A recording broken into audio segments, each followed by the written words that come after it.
Welcome once again to my channel on research and data analysis. Today we want to look at the one-way ANOVA test.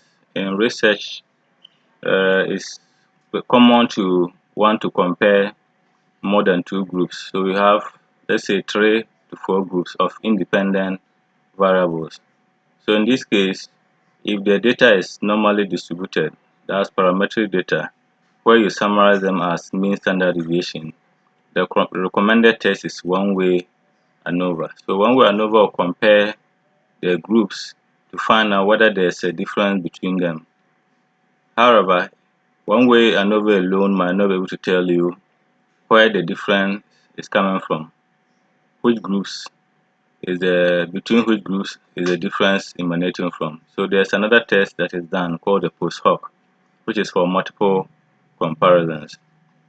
So we want to quickly go to our data in SPSS and see how to compare patients on heart therapy, those on the heart therapy less than 1 year, 1 to 3 years, and then more than 3 years, whether their hematological indices are different.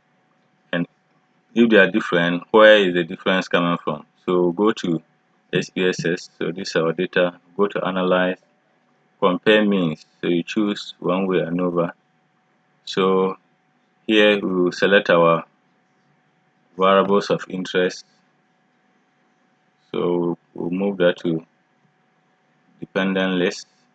Then the grouping variable, the variable that categorizes them into the duration, is the one that is a factor. So you put it here.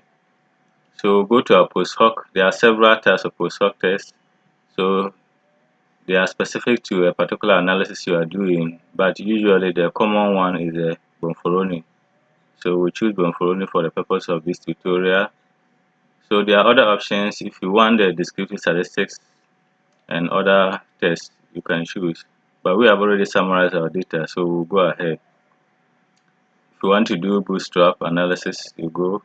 If you want to do the estimated effect size, like eta squared and the rest, you can also select that to see the effect size. So let's click OK and see what happens. So you can see our ANOVA analysis. So this is the sum of squares, the difference, the mean squares, then the F value, then the significance.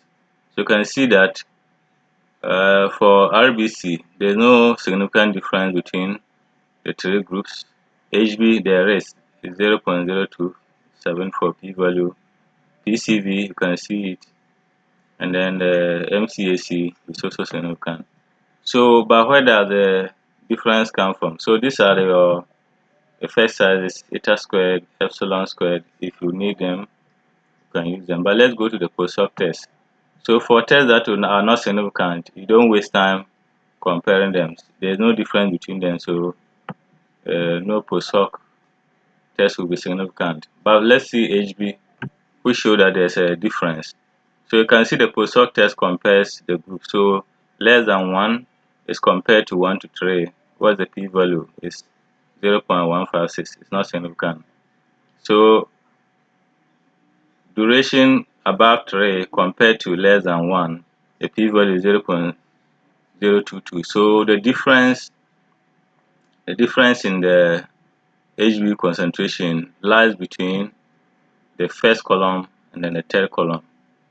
So that is what you have seen here. So you can see, so this difference you are seeing here is between above 3 and less than 3. So you can see our star is p-value less than 0.50 compared to heart less than 1. So when you compare any of these groups to the first group, so that's the indication of the star. So that is where our difference lies. So you can see for PCV, it's also between the third group and then the first group. However, when you come to MCAC, the difference is between the first column and then the second column. So the MCAC is higher in the 1 to 3 year group than the 1 year group. So that is how it is done. So simply, this is how one-way ANOVA is done in SPSS. So you can now summarize your results in a table, and then you are good to go.